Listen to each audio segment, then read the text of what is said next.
চলো বেশি কথা না কইয়া গল্প শুরু করা যাক। আপুর কাছ থেকে আমার ভাগ্নেকে আপনি আলাদা করে দিলে ও হয়তো মারাই যাবে। প্লিজ মাসুদ সাহেব, আপনি আমার ভাগ্নেকে আমার কাছে দিয়ে দিন। মাসুদ সাহেব বলল, আরে আজব তো, আমি কেন আমার সন্তানকে চুরি করতে যাব? আমি এবার জিব্বাতে এক কামড় দিলাম। আমি এবার উঠে পড়লাম, মাসুদ সাহেবের হাত চেপে ধরে বললাম, ভাগ্নেকে কোথাও খুঁজে পাচ্ছি না, মাফ করবেন আর ছবিটা রাখুন। বলে আমার ভাগ্নের একটা ছবি মাসুদ সাহেবকে দিয়ে চলে আসলাম। আবার গাড়িতে চড়ে ড্রাইভারকে চালাতে বললাম। এক বন্ধুকে ফোন করে হোটেলের একটা রুম বুকিং দিলাম। হোটেলের সামনে গাড়ি থামিয়ে মিতুকে বললাম, তুই যদি সাবলীলভাবে আমার সাথে হোটেলে প্রবেশ না করিস তাহলে আজ এখানেই তোকে একদম ফিনিশ করে দিব। মিতু আমার কথায় অনেকটা ভয় পেয়ে গেল। ওর হাতের বাঁধানো মুখের টেপ খুলে একটা ব্যাগে নিলাম। মিতু ভয়ে কোনো চেঁচামেচি না করে খুব সাবলীলভাবেই আমার সাথে হোটেলে গেল। হোটেলের রুমে ঢুকেই মিতুকে আবার পূর্বের নাই বেডের সাথে রাখলাম। শালি অনেক জ্বালিয়েছে আমায়। আর যদি আমার ভাগ্নিকে খুঁজে না পাই তাহলে এই হোটেলেই তোকে মেরে নদীর জলে ভাসিয়ে দিব আমি। তোর ভাইকে উচিত শিক্ষা দিব আমি। তোর এই হাতের অনেক জোর, তাই না শালি? দেখা দেখি আজ তোর হাতের কত জোর। তোর মাথায় তো অনেক বুদ্ধি। ওই দিন আমাকে মিথ্যা জালে ফাঁসিয়ে আমার বোনের সংসারটা ভেঙেছিলে। আজ দেখি তোর মাথায় কত বুদ্ধি। পালিয়ে দেখাস দিনই এই হোটেল থেকে। মিতুকে খাটের সাথে বেঁধে একটু পাশে এসে বাসায় আপুর কাছে ফোন দিলাম। ফোন ধরতেই আপুর কান্না ভেজা কণ্ঠ ভেসে আসলো। আমি বললাম, আরে আপু তুই কাঁদিস না, ভাগ্নের খোঁজ তো পেয়েই গিয়েছি আপু। আপু বলল, কি বলিস ভাই, সত্যি? আমি বললাম, আপু সত্যি খোঁজ পেয়ে গিয়েছি। ভাগ্নেকে কিডন্যাপ করেছে মাসুদ ভাইয়ার ভাড়াটে করা কিছু সন্ত্রাসী। 5 লক্ষ টাকা ওরা মুক্তিপণ দাবি চেয়েছে। আমি যত তাড়াতাড়ি পারি ওদের টাকা দিয়ে ভাগ্নেকে নিয়ে আসছি।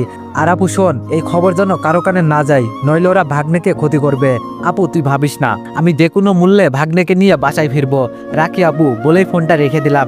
মিতুর কাছে আসতেই ও বড় বড় চোখে আমার দিকে তাকালো। আমি ওর মুখের টেপটি খুলে দিলাম। মিতু বলল, আবির এগুলো কি? তুমি না বললে আমার ভাই তোমার ভাগ্নেকে চুরি করে নিয়ে গিয়েছে? আমি বললাম, মিসেস মিতু। মিতু বলল, তাহলে এখন আবার তোমার আপুকে ফোন দিয়ে এইসব কি বললে? আমি একটা হাসি দিলাম। মিতু বলল, আবির এগুলো কি হচ্ছে? তোমার ভাগ্নেকে কিডন্যাপাররা তুলে নিয়ে গিয়েছে, আর আমায় এভাবে নিয়ে এসে বেঁধে রাখছো কেন? আমি আবারও হাসি দিলাম। আমার ভাগ্নেকে তোমার ভাই চুরি করে নিয়ে গিয়েছে, এটা হোটেলের সবাই জানে। আমার ভাগ্নে কিডন্যাপ হয়েছে, এটা তুমি, আমি, আপু আর আমার পরিবার জানে। কিছুই বুঝছে না তো মিস মিতু? মিতু মাথা নাড়িয়ে জানালো, না ও কিছুই বুঝছে না। আমি বললাম, গুড মিস মিতু, 2 দিন এভাবে থাকলে সব বুঝতে পারবে। একটু পর অনু ফোন দিলে আমি মিতুর মুখে আবারও টেপ লাগিয়ে দিয়ে দরজা লক করে বাইরে আসলাম। অনু বলল, আবির প্রতীক তো কান্না করেই যাচ্ছে। আমি বললাম, অনু তুমি এক কাজ করো, ওকে কিছু খাবার খেতে দাও আর তুমি মাথাটাও সামনে দাও। অদ্ভুত হলেও সত্যি, আমার ভাগ্নে 2 সেকেন্ডের মধ্যে ওর কান্না থামিয়ে দিবে তোমার চুল ও কান টেনে। আমার কথা মতো অনু তাই করলো এবং প্রতীক কান্না থামালে ও কিছুটা অবাক হয়ে গেল। আমি বললাম, আচ্ছা অনু তুমি ওকে দেখে শুনে রেখে বলে ফোনটা কেটে দিলাম। আপনারা ভাবছেন এসব কি হচ্ছে, চলুন আপনাদের সবটা খুলে বলা যাক। আসলে আমার ভাগ্নেকে কেউ কিডন্যাপ বা মাসুদ সাহেব চুরি করেননি। ওই দিন রাতে আমার ঘুম আসছিল না, তাই হোটেলের বাইরে পায়চারি করতে করতে একসময় ছাদে চলে যাই। ছাদে গিয়ে এত রাতে অনুর মতো কাউকে এত রাতে ছাদে বসে থেকে কাঁদতে দেখে আমি কিছুটা অবাক ও ভয় পেয়ে যাই। সাহস নিয়ে অনুর কাছে গেলে দেখি আসলেই অনুই ওটা। আমাকে দেখে অনু আমার কাছে ক্ষমা চাই, আমি ওকে ক্ষমা করে দিই। এরপরেই আমরা অনুর রুমে আসি। রুমে এসে মাসুদ ভাইয়ার ভুল ভাঙানো ও শিক্ষা দেওয়া, মিতুর ওর কর্মের উপযুক্ত ফল পাওয়ানোর ব্যবস্থা করার জন্যই এই প্ল্যানটি করি। অনু আর আব্বুকে ফোন করে কৌশলে মাসুদ সাহেবকে বাসায় নিয়ে যাই। এরপরই আমার ভাগ্নেকে অনুর রুমে রেখে আসি আর মাসুদ ভাইয়া ও আমার পরিবারের কাছে এই নাটকটা সাজাই। আমার এসবের মূল উদ্দেশ্য হলো ওদের 2 ভাই বোনকে উচিত শিক্ষা দেওয়া। মাসুদ ভাইয়া জানবে আমার ভাগ্নের সাথে ওর বোনও কিডন্যাপ হয়েছে, আর আমাকে যাতে সন্দেহ না করে এই জন্যই ফোন করে এইসব বলি, ওনার বাসায় গিয়ে নাটকটা করে আসি। এইদিকে নিজের বোন, অন্যদিকে সন্তান, 2 জনকে হারিয়ে অবশ্যই মাসুদ ভাইয়া কিছুটা হলেও শিক্ষা পাবে।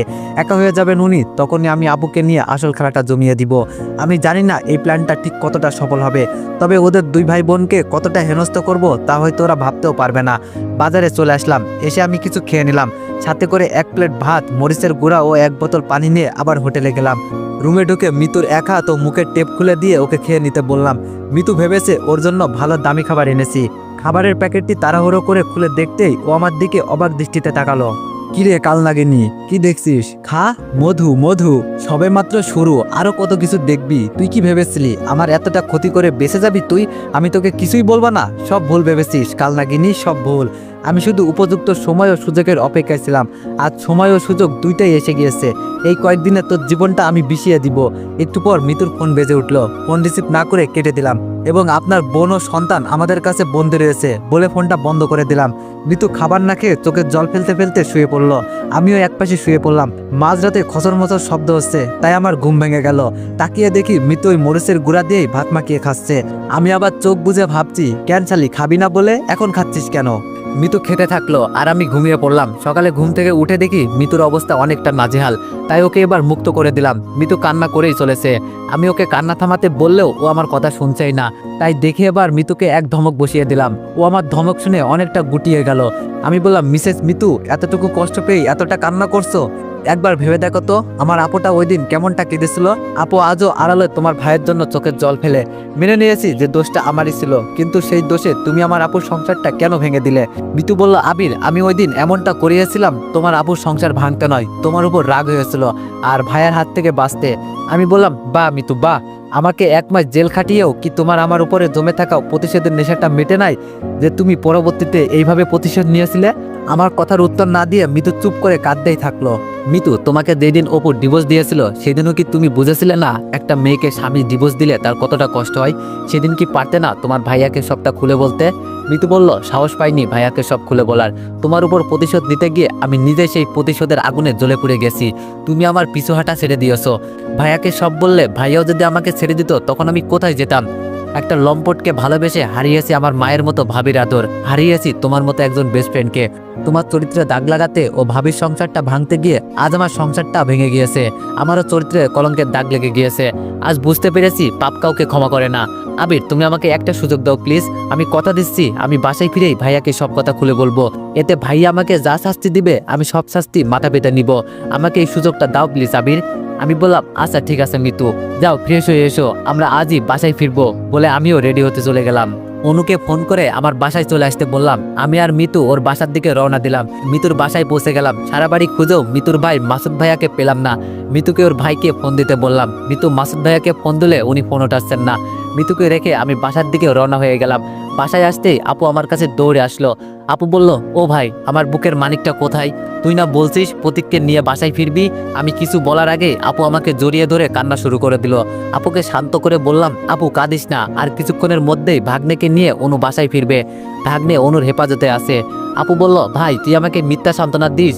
আমি জানি তুই আমাকে মিথ্যা আশ্বাস দিচ্ছিস রে ভাই, সত্যি করে বল না ভাই, প্রতীকের কি হয়েছে? বুঝলাম আপুকে এইভাবে বলে বিশ্বাস করানো যাবে না, তাই ফোন বের করে অনুকে ফোন দিলাম। হ্যালো অনু, প্রতীক তোমার কাছে না? আপুকে একটু বলো তো অনু, তুমি যে প্রতীককে নিয়ে আমাদের বাসায় আসছো। ফোনটা এবার আপুকে দিলাম। অনু আপুকে সব বললেও আপু তবুও যেন বিশ্বাস করলো না। তাই আমি অনুকে এগিয়ে নিয়ে আসতে বলে একটু বাইরে বাস স্ট্যান্ডের দিকে যেতে লাগলাম। রাস্তায় হঠাৎ অপুর সাথে দেখা হয়ে গেল। অপু বলল, আবির কেমন আছো? আমি বললাম, আছি এই তো, তুমি কেমন আছো অপু? অপু বলল, এই কোনো রকম। আবির, তা মিতু কেমন আছে?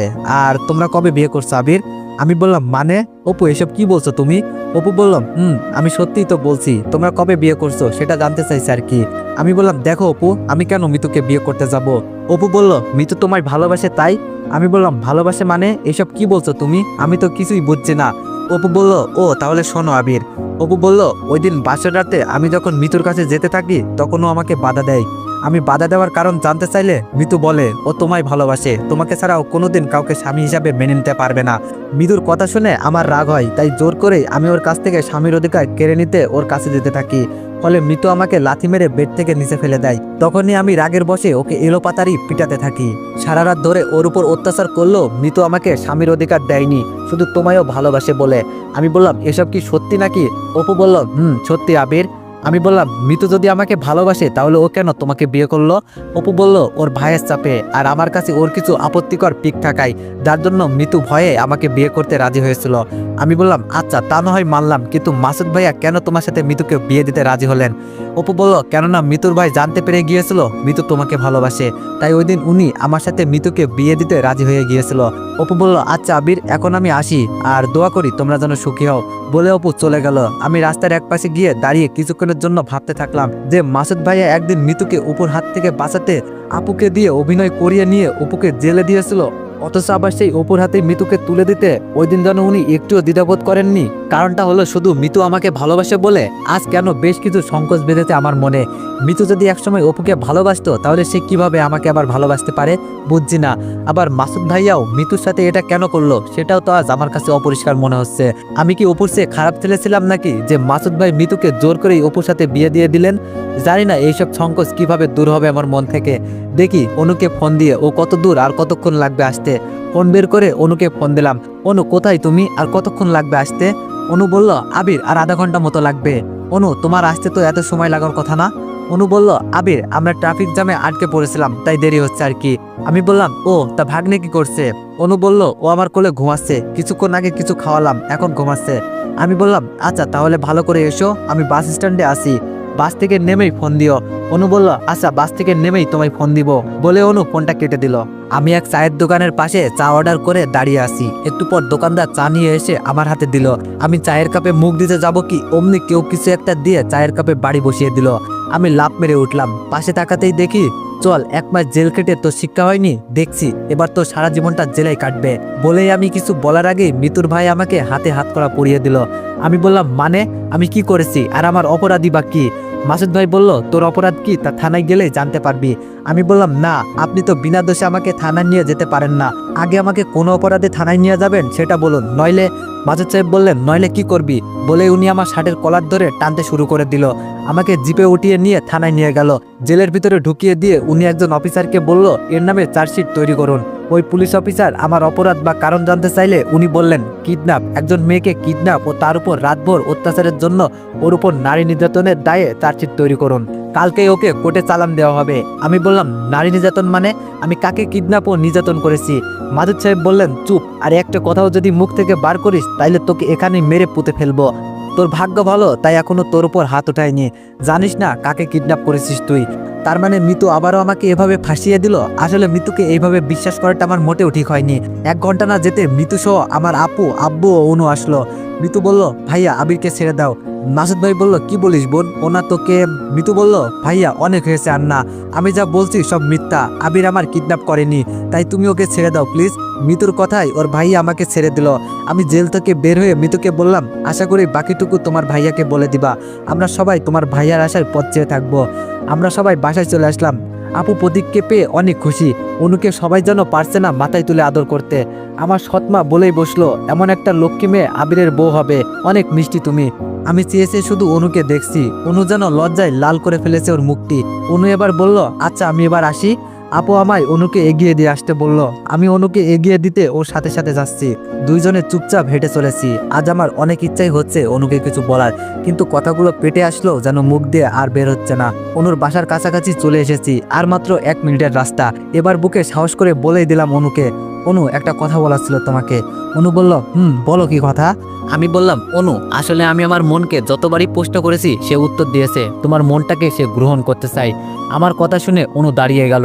আমিও কিছুটা ভয় পেয়ে গেলাম। অনু কিছুটা রোমান্টিক ভাব নিয়ে বলল দেখো আবির আমি ওইসব শুনতে চাই না, এক কথায় আমি সোজা ওই 3টা শব্দ শুনতে চাই, বলবে কি?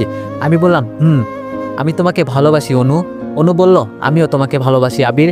2 মিনিটের জন্য আমার আর অনুর চোখের ভাষায় কিছুটা কথা চললো।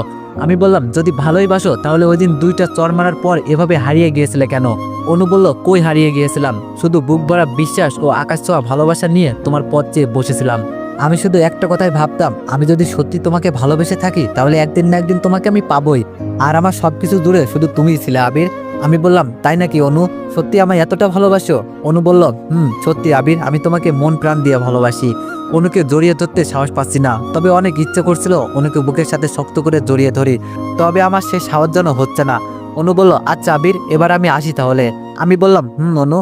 অনু বাই বলে ওর বাসায় চলে গেল। আমিও বাসায় চলে আসলাম। এসে আমার রুমে গিয়ে শুয়ে শুয়ে ভাবছি অনুকে বউ করতে পারলে সত্যি আমি অনেক ভাগ্যবান হব। ওর ভালোবাসায় আমার জীবনটা সুখে ভরে যাবে। নিজের সুখের কথা ভাবতে গিয়ে যেন বুকের ভেতরে কিছু একটা নাড়া দিয়ে উঠলো। কল্পনা বেশে মনে হলো কেউ যেন আমায় বলছে নিজের সুখের সংসার ও বউয়ের কথা ভাবছিস, তোর বোনের সংসারটা নিয়ে ভাব, তোর বোনের সুখ নিয়ে ভাব। আমার সুখ যেন হারিয়ে গেল। আমি বা আর কি করব? এত চেষ্টার পরেও মাসুদ ভাইয়া যদি আপুকে মেনে নেয় তাহলে আর কি করার। আর কি করতে পারি আপু, আমি কি করতে বাদ রেখেছি, কত পথই না অবলম্বন করলাম, তবুও কাজ হলো না। একটিবারের জন্য উনি যেন আপুর কথা ভাবেননি উনার এমন একটা নিষ্পাপ সন্তানের কথা। তবে আমার মনে হয় মিতু এবার সব কথা মাসুদ ভাইয়াকে খুলে বলবেন। উনি এবার আসবেন আমার আপুকে নিতে, আমার ভাগ্নেকে নিজের সন্তান পরিচয় দিয়ে উনি কোলে তুলে নেবেন। একটু পর অনু ফোন দিল। অনু বলল, এই বাবু কি করছো? আমি বললাম, বাবু মানে? বাবুকে অনু? অনু বলল, আরে তোমাকে আদর করে বাবুর নাম বলে ডাকলাম আর কি।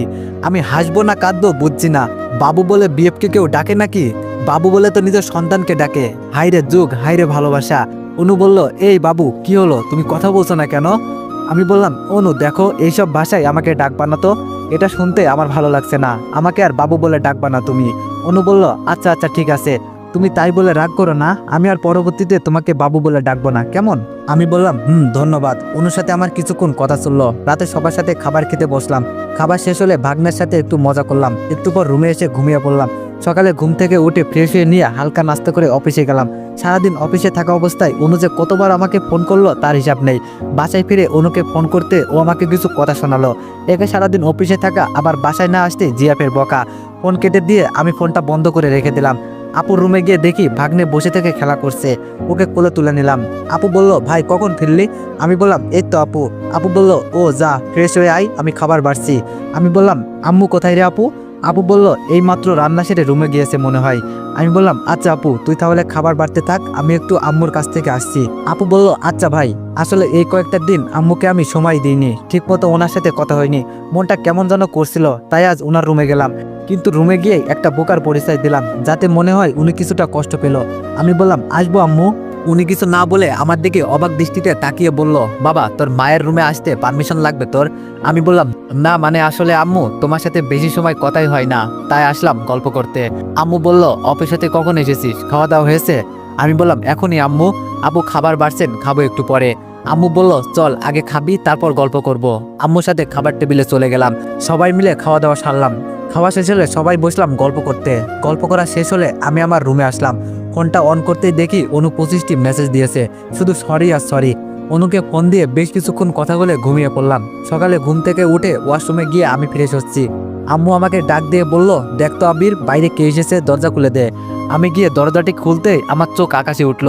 মাসুদ ভাইয়া ও তার বোন মিতু আজ প্রথমবারের মতো এসেছে আমাদের বাসায়। তো এভরিওয়ান, নেক্সট পার্টের জন্য অপেক্ষা করুন। ধন্যবাদ।